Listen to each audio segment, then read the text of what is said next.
It's Riley O'Neil, it's Michael Koolidge, and Michael on the line with us. We've got Illinois Comptroller Leslie Munger. Leslie, good morning to you. Good morning. Thanks for having me on this morning. Thanks for being on the show with us. Well, you were the most talked about woman in all of Illinois politics over the past few days. Well, it's good to be on the news, I guess. I suppose that's one way of looking at it. You've got people buzzing over your what people are calling the get-in-line paycheck move. I've heard primarily a lot of applause over this.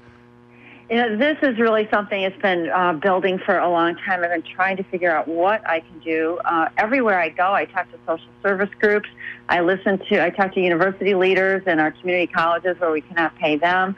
We have such hardship all over the state because we are still 10 and a half months into our fiscal year without a budget. And I just have consistently felt bad that I'm being paid, that we're paying those of us who are sent to serve the people of Illinois, and we're not paying them.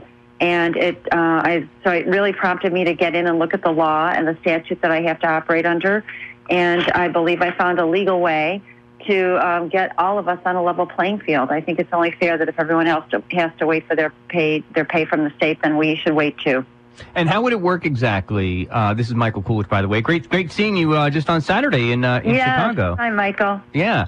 But how would this work exactly? Let's say you're a state rep in Urbana-Champaign, and you are under Michael Madigan's wing, and you don't want him to, do anything differently. And so you get direct deposit every month into your checking account. Does it just stay there, or you don't get paid at the end of this month, but then it accumulates and he would eventually get paid later? Or is this, no, you according to your reading of the law, he doesn't get a paycheck at all?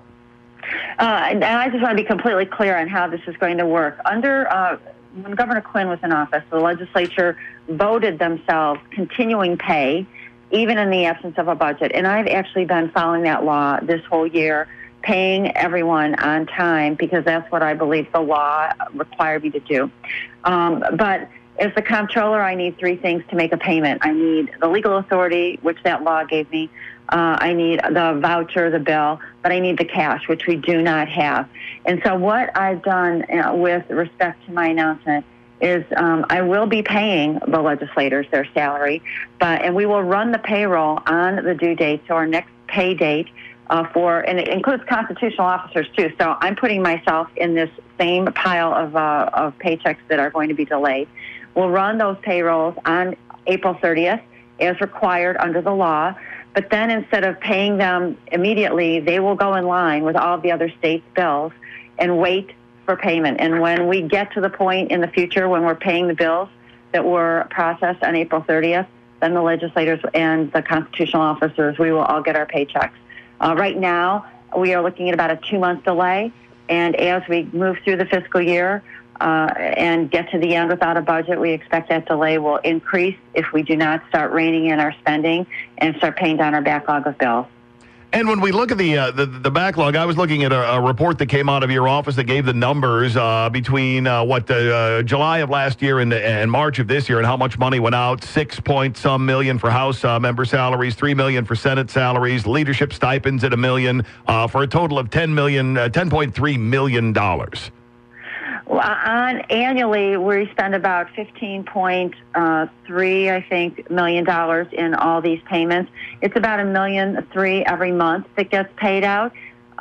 Some say, well, gee, that's not that much money. But in the overall scheme of things, it all adds up. And this is why we have billions of dollars of bills right now that we can't pay, because nobody seems to think $1 million is very much.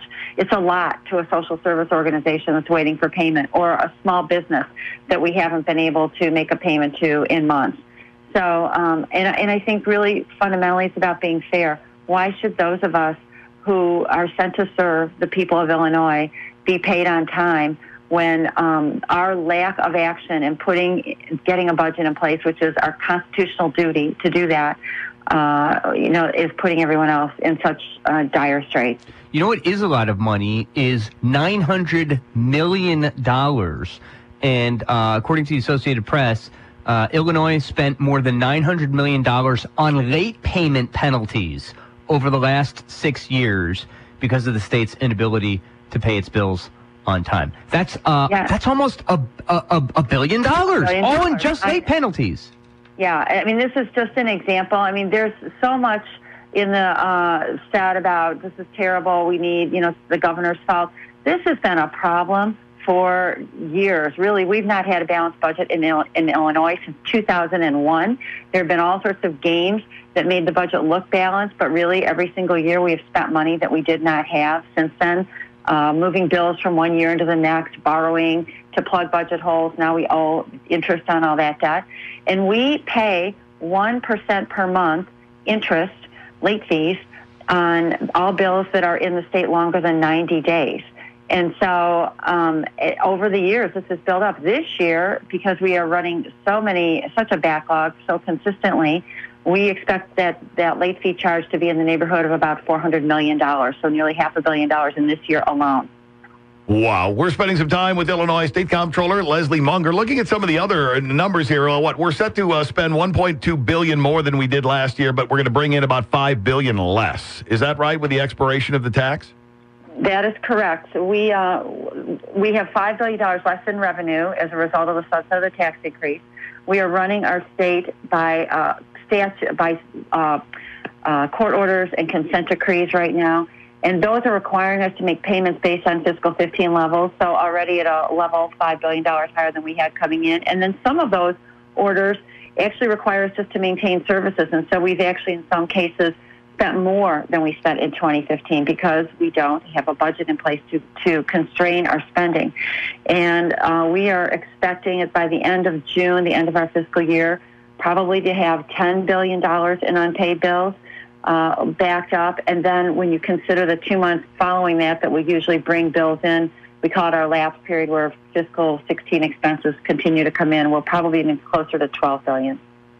Leslie, what sort of blowback are you getting against this? Is this going to be stopped, or what's the Speaker said? What's the President of the Senate said? What's Governor Rauner said? Is this? Are you going to have roadblocks to this idea of not paying the legislators, or is this not going to? I mean, you're the comptroller, like you're the one who actually makes sure that bills are paid or are not paid, and paychecks are paid or are not paid. Do they have control over this, or is this all under your realm? I have not really heard anything from either of the leaders in the General Assembly or the governor. This was my idea, and I think the fact that I haven't heard anything yet is an indication that I believe I found a legal way to do this. Is something I really had to look at hard because, as I said, the law states I have to make payments monthly. And I am making payments monthly, but then putting everybody in the same line for cash and before they could actually get the payment, I believe is a legal way to make this work. Lisa Madigan, the Attorney General, has she weighed in at all? No, I've heard nothing other than a great feedback from people all around the state saying thank you. And, I think it's important. We all walk in the same shoes here, and we remember we're all in this together. We've got to solve this together. Well, and I think it's probably fair to look at the optics on this one. You don't want to be the first person to jump up and complain that you're not getting a paycheck while all the while not doing the people's business either. Right. Well, it does. I think it does put everybody in a little bit of a box because, how can we complain? We have really a lot of people all over the state who are hurting, who are being laid off. And so I know that this is going to be some hardship, and I didn't do it to be punitive, honestly. I really did it because I just feel like it's the fairest thing. And while some people might complain that it will be very hard for them to get along without their paycheck, others around the state now are trying to get by without their jobs. So. Yeah, I mean, we all operate with incentives, and we all, incentives really so much inflict in human behavior.